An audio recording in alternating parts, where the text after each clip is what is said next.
very good evening. Welcome to Prime TV News on Friday, the 17th of August, with me, Iftia Abdul Kader. Your headlines first.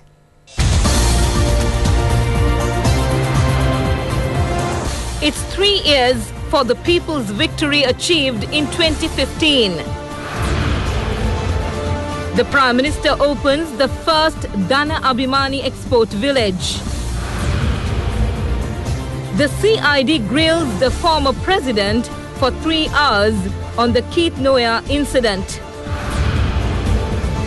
And on news overseas, Atal Bihari Vajpayee is laid to rest with full honours.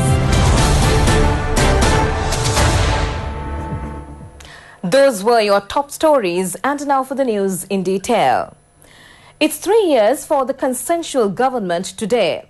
It was formed following the victory achieved in the general elections held in 2015 with the intention of enthroning freedom, democracy and good governance.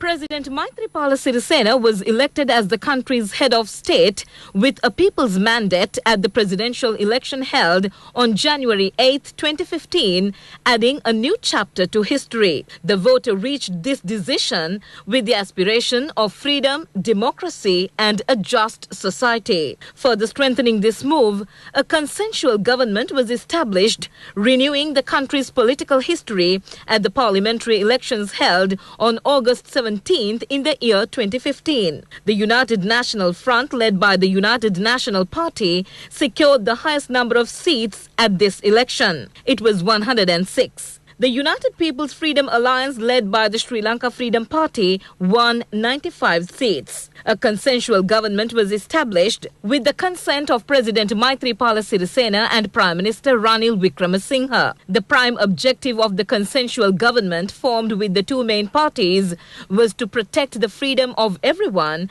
and launch massive development in the country, re-establishing democracy, enacting a new constitution. The mandate given by the people is now reaping benefits. The government expressed its gratitude to its voters, reducing the prices of several goods and services, in addition to pharmaceutical drugs. The task discharged by the Suvasaria ambulance service is immense. Sri Lanka is traversing on a successful path with the aim of transforming it to a rich state through projects such as the Enterprise Sri Lanka Loan Scheme, the Gampiralia Massive Development Project, and the 1000 Villages 1000 Tanks project. It also includes the Muragahakanda Kaluganga Mega Development Project, as well as the Northwestern Massive Water Supply Scheme. Another freedom lost by the people was restored through the strengthening of the Independent Commission adopting the 19th Amendment. An improved culture to work with transparency was developed with the approval of the Right to Information Act.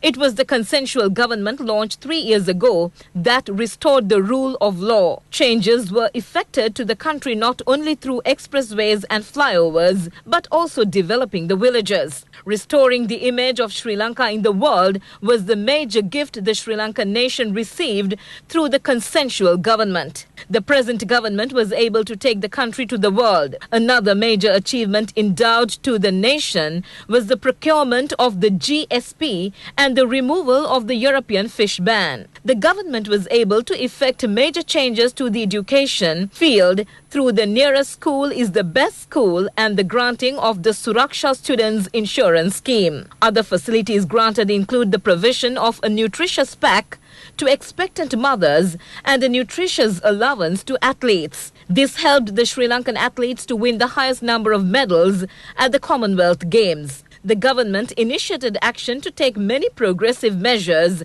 including the ban imposed on low-quality polythene that pollutes the environment, displaying features of protecting the environment in an advanced country. A rich country desired by the people will dawn in the future with an increase in such victories achieved during the last 3 years.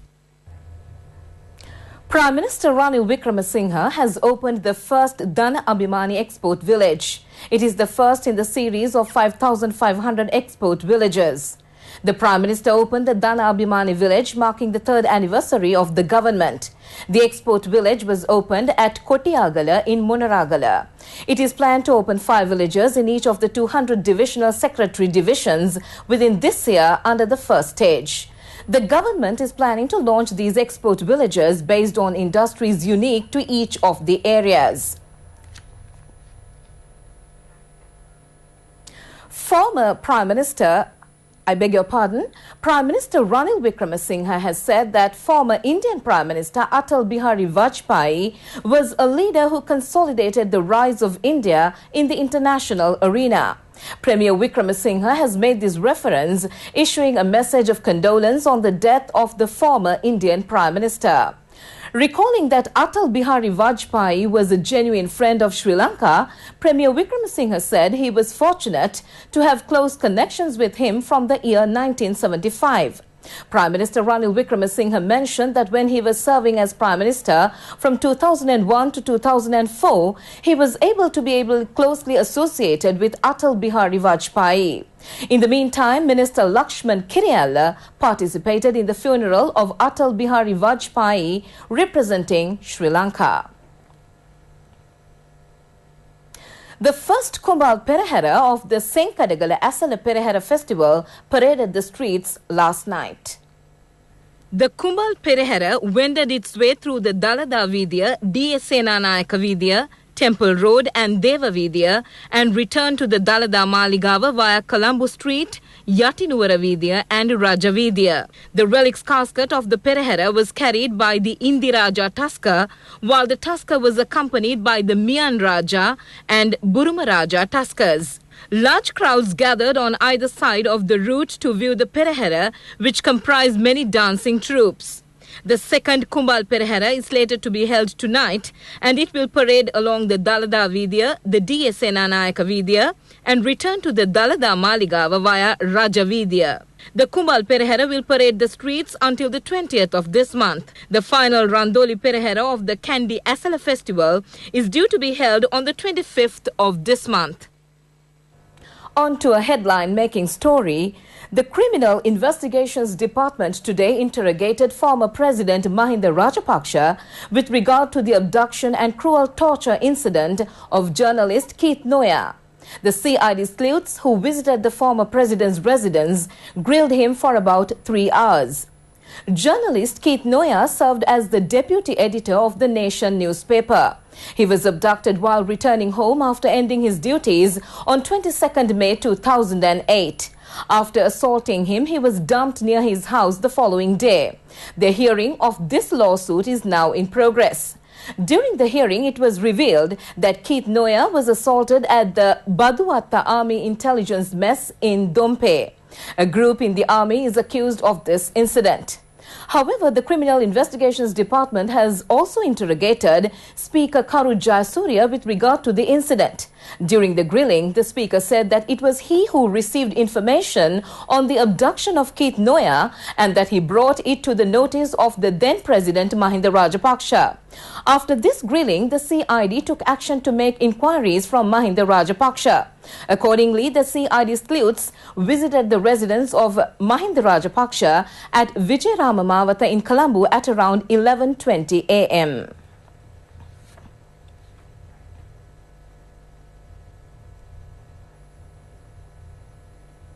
The Vidulka National Energy Exhibition opened today. It will continue until the 21st of this month. The exhibition opened at the BMICH premises. Its inauguration took place under the patronage of State Minister Ajit P. Pereira and Minister Ranjit Siambalapitiya. The main aim of holding this exhibition is to display to the people in reaching the annual national targets of sustainable energy and energy efficiency. State Minister Ajit P. Pereira said that socializing the correct knowledge is the important factor in sustainable energy. A massive growth has taken place in the country in the manufacture of aluminium appliances with respect to solar power. He referred to the importance of manufacturing such appliances within the country for the development of such an industry. Minister Ranjit Siambalapitiya pointed out that they had not left the people of the country in the dark, whatever challenges they had to face. He said that they have succeeded this year in launching a long-term plan to suit the country with the advice of the scholars, taking into consideration the environment, the price, and a secure power supply. He added that their target in 2050 is for a self-sufficient power supply. You're watching Prime TV News, and still on local news. Minister Mahinda Amaravira has emphasized that all state officials should be dedicated for the uplift of the agricultural sector in Sri Lanka. The minister presided at a recent discussion held to apprise district secretaries of the Agricultural Department program, What We Eat, What We Cultivate, which has been mooted by the Ministry of Agriculture. It was organized at the Institute of Development Administration. The minister said that the contribution made by the agricultural sector to the gross domestic product should be increased. He pointed out that it is the responsibility of state officials to take action to develop the agricultural sector, identifying the problems prevailing in the districts. Among those present on the occasion were Minister Vajira Abeyewardena and Deputy Minister J.C. Alavathuwala.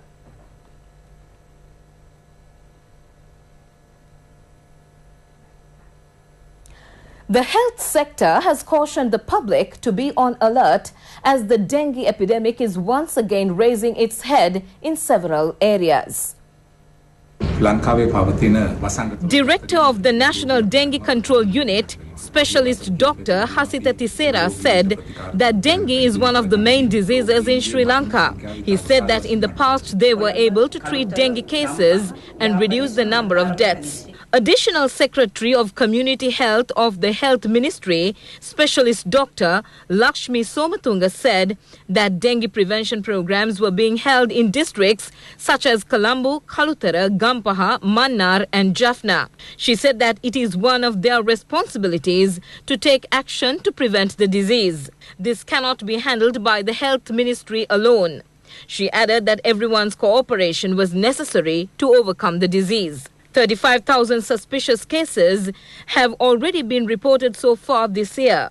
It is an increase when compared to last year. The number of suspicious cases reported last year was 19,578. The epidemiology unit has emphasized that this indicates the need to apprise the public of the need to get rid of dengue mosquito breeding grounds and initiatives that should be taken once contracted with the disease. The Janata Vimukti Peramuna has protested against the spending of 25 million rupees to purchase an official vehicle for Kurunegala Mayor Tushara Sanjeeva. Kurunegala Janata Vimukti Peramuna Councillor Ranuka Sananjaya said that a proposal was made to purchase an official vehicle for the mayor. At the fourth meeting, a tender has been made and arrangements made to purchase the vehicle. 20.1 million rupees has been set aside to purchase this vehicle. A Toyota Hiace with a seating capacity of 12 has been purchased for 8.99 million rupees. This is being levied from public taxes and taken as a local loan. He said they have an issue as to why such an expensive vehicle was being used by a mayor. He said that they do not endorse spending such a large amount for a vehicle. Only 4 members voted against this proposal. He said that 3 members of the UNP and he from the JVP opposed it. He added that the proposal has been adopted by the Municipal Council. Sri Lankan Airlines has taken initiatives to provide facilities to passengers who have been rendered helpless due to the temporary closure of the Cochin Airport in India following the flood situation. Cochin International Airport announced that it has extended its temporary closure until the 26th of this month. Accordingly, Sri Lankan Airlines is offering passengers booked to travel from Cochin to Colombo and onward destinations the option of departing from Trivandrum or any other destination in South India served by Sri Lankan at no extra charge. In addition, passengers booked to fly from Colombo to Cochin may fly to Trivandrum or any other destination in South India served by Sri Lankan at no extra charge. Sri Lanka's national carrier acted immediately to temporarily increase its capacity between Trivandrum and Colombo in order to cater to the expected requirement. Passengers who were awaiting flights when the airport was closed down on August 15th were provided hotel accommodation, and those who agreed were rerouted to Trivandrum. More information can be obtained from contact number 1979 in this regard. 15 suspects who were ready to engage in treasure hunting within the Angamadilla National Sanctuary have been taken into custody along with their utensils. It was possible to apprehend the suspects after an operation carried out from last night until this morning. Deputy Minister Palitha Tevarapperuma also joined in it. The suspects had prepared to begin the treasure hunting process after entering the Angamadilla National Sanctuary with permission from the gate. The group had come in 2 luxury vehicles, and it is reported that there were a local government member as well as 2 wildlife regulators. The Polonnaruwa police are pursuing further investigations.